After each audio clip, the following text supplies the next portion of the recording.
दरम्यान दुसरी महत्त्वाची बातमी, नसरापूरमध्ये लहान मुलीवर अत्याचार करून तिची हत्या करण्यात आली आणि या घटनेचा जबर धक्का बसलेल्या तिच्या वडिलांना सोशल मीडियावरनं वाईट सेट बोललं जात आहे। तुम्ही आत्महत्या करा, तुमच्यासारखा बाप कोणाला मिळू नये, अशा स्वरूपाची भाषा वापरली जाते। आम्ही आमचं लेकरू गमावलंय, आमच्या मनात काय चाललंय असं कोणी विचार करतंय का, असा उद्विग्न सवाल वडिलांनी एका व्हिडिओद्वारे केलाय। आम्ही मुलीला न्याय मिळावा यासाठी संघर्ष करतोय, ही वेळ इतर कोणावरही येऊ नये यासाठी लढतोय असं या वडिलांनी म्हटलं। मात्र हे करत असताना येणाऱ्या प्रतिक्रिया या मानसिक खच्चीकरण करणाऱ्या असल्याचं या वडिलांनी म्हटलंय। घटना घडल्यानंतर हजारो लोकांनी आम्हाला आधार दिला, प्रार्थना केल्या, धीर दिला, त्याबद्दल मी त्यांच्या मनापासून ऋणी आहेच आणि कायम ऋणी राहील। पण त्याच वेळी असे सुद्धा मला मेसेज येतात की तुम्ही आत्महत्या करा, तुमच्यासारखा बाप कोणाला मिळू नये, आम्ही असतं तर हे केलं असतं, आम्ही असतं तर ते केलं असतं,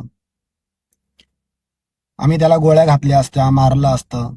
पण हे मेसेज वाचताना आश्चर्य फार वाटतं। ज्याने स्वतःचं लेकरू गमावलं आहे त्याच्या मनात काय चाललं आहे याचा थोडा सुद्धा विचार लोक करत नसतील का?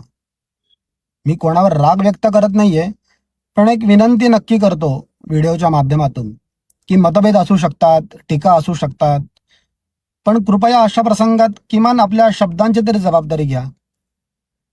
कारण एखादा मेसेज लिहायला काही सेकंद लागतात, तो आपण घरी बसून काही मिनिटात पाठवतो त्यांना, पण तो वाचणाऱ्याच्या मनावर त्याचा परिणाम किती काळ राहू शकतो याचा विचार कधी केलाय तुम्ही?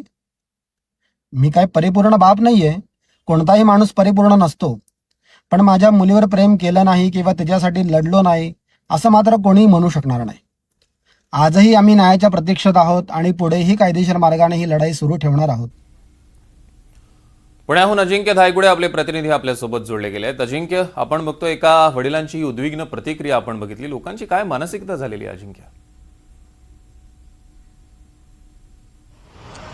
सौरभ, खरं तर हे सगळं अत्यंत धक्कादायक म्हणावं लागेल, कारण की नसरापूर अत्याचार प्रकरणात हे सगळं प्रकरण न्यायालयात सुरू आहे आणि कालच जे न्यायालयासमोर आलेलं आहे, ज्यावेळी या चिमुकलीवर शवविच्छेदन करण्यात आलं त्यावेळी जे डॉक्टर्स त्या ठिकाणी अधिकारी होते त्यांनी काल न्यायालयात आपली साक्ष नोंदवलेली आहे आणि या साक्ष नोंदवत असताना डॉक्टरांनी सांगितलेलं आहे की चिमुकलीचा मृत्यू होण्यापूर्वी चिमुकलीवर क्रूरपणे अत्याचार करण्यात आला आणि त्यानंतर तिचा मृत्यू झालेला आहे।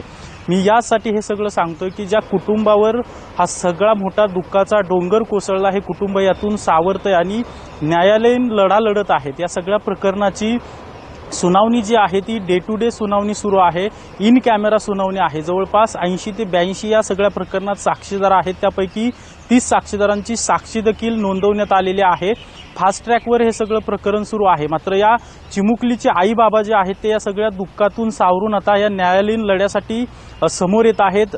न्यायालयात ते या सुनावणी दरम्यान हजर असतात, सगळं पाहत असतात आणि आपल्या चिमुकलीला कशा प्रकारे न्याय मिळेल हे सगळं ते पाहत आहेत। मात्र हे सगळं समाज माध्यमांवर व्यक्त होत असताना काही चुकीच्या प्रवृत्तीच्या लोकांकडून या चिमुकलीच्या बाबांना चुकीच्या प्रतिक्रिया दिल्या जात आहेत, चुकीच्या कमेंट केल्या जात आहेत आणि त्यामुळे या चिमुकलीच्या आई वडिलांचं खच्चीकरण होत असल्याचं आपल्याला पाहायला मिळते। खरं तर एवढ्या मोठ्या घटनेतून सावरल्यानंतर समाजाचं आत्ता सगळ्यात महत्त्वाची भूमिका समाजाची हवी की या आईबाबांचं सध्या आईबाबांना समर्थन दिलं पाहिजे, आईबाबांचं खच्चीकरण होणार नाही याची काळजी घेतली पाहिजे, ही आपल्या सगळ्या समाजाची भूमिका असली पाहिजे, हे समाजाचं आपल्या काम असलं पाहिजे। मात्र आता आपण पाहतोय की हा सगळा न्यायालयीन लढा सुरू असताना हे चिमुकलीचे आईबाबा न्यायाच्या प्रतीक्षेत असताना काही समाजकंटकांकडून म्हणलं तरी चालेल की अशा प्रकारच्या चुकीच्या कमेंट्स ज्या आहेत त्या या चिमुकलीच्या बाबांच्या मीडिया पेजवर केल्या जात आहेत आणि त्यामुळे या चिमुकलीचे बाबा जे आहेत ते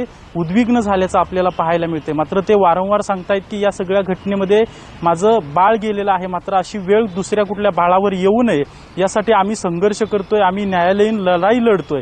मात्र अशा चुकीच्या कमेंट करणाऱ्यांनी पुन्हा एकदा आता विचार करण्याची गरज आहे आणि यांचं मनोबल कशा प्रकारे वाढवता येईल या चिमुकलीच्या आईबाबांचं हे देखील विचार करणं सध्या अपेक्षित आहे। सौरभ, अजिंक्य, या संदर्भातले अधिकचे अपडेट्स आम्ही तुमच्याकडनं घेऊ। तुर्तास धन्यवाद।